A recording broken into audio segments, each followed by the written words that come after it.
Howdy mates, good afternoon. How are we all doing so far? Hope everyone is keeping their sanity on this Friday. So this is a part 2 film during my visit in the town of Pella. And it is so nice to see color coming back. As I've said before, spring is my absolute favorite season out of all the temperate seasons, followed by fall, summer, and then last but not least, winter. Anywho, today's visit has just been remarkable, and just the fact of how so much Dutch culture has influenced this town. I mean, as a matter of fact, where we are, this is the Sunken Gardens, and we even have a windmill out here. How about that? Very fitting. You may have noticed in the water here, we have some floating islands. For those of you who have never seen those before, they're kind of known as Biohavens. So what you're looking at are native plants that are placed on this island made out of PET materials, which essentially refers to plastic, but it's safe to use. It doesn't leach in the water in any kind of way. Now, typically what is included on those islands may be milkweeds, asters, or even carex, all of which are native plants. And underneath the islands, they create what is known as a biofilm. So they create this root network that allows filtration of this very water, therefore reducing the nutrient content in the water, and then reducing algal blooms. Because as we all know, algal blooms come from having too much nutrient content in the water. Let's just say this: when algae has more than it needs, of course it's going to produce more. No different than how modern society is today. We have a lot more longer lifespans.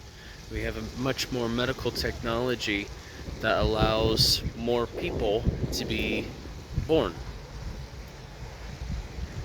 It's essentially the same thing. If algae has plenty of resources, such as food, of course it's going to keep reproducing at its finest. I like to use that analogy. But let's just say the native plants, they're kind of like your birth control, for lack of a better way of putting it.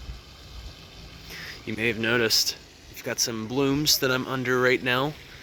This is crabapple, and I figured I'd point it out. You can tell that this was recently pruned, and it's at its proper angle, which is around 45 degrees. But it's not directly next to the trunk here. That is how you know that that was properly pruned. And something else I wanted to point out. We all know how in the Dutch culture, tulips are a big thing. But as a matter of fact, we actually have a type of tree that is named after tulips.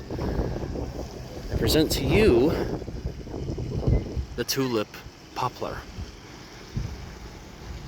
Great example of a deciduous tree that you'll find in the United States.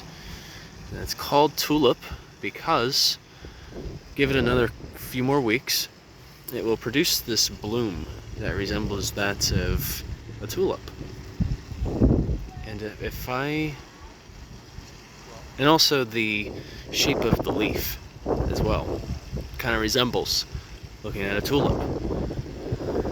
It's known as a lighter wood. And as a matter of fact, the Dutch they would use this type of tree to make their clumps, which are also known as their wooden shoes. Pretty cool. Now that like coincides a bit. Neat little spot.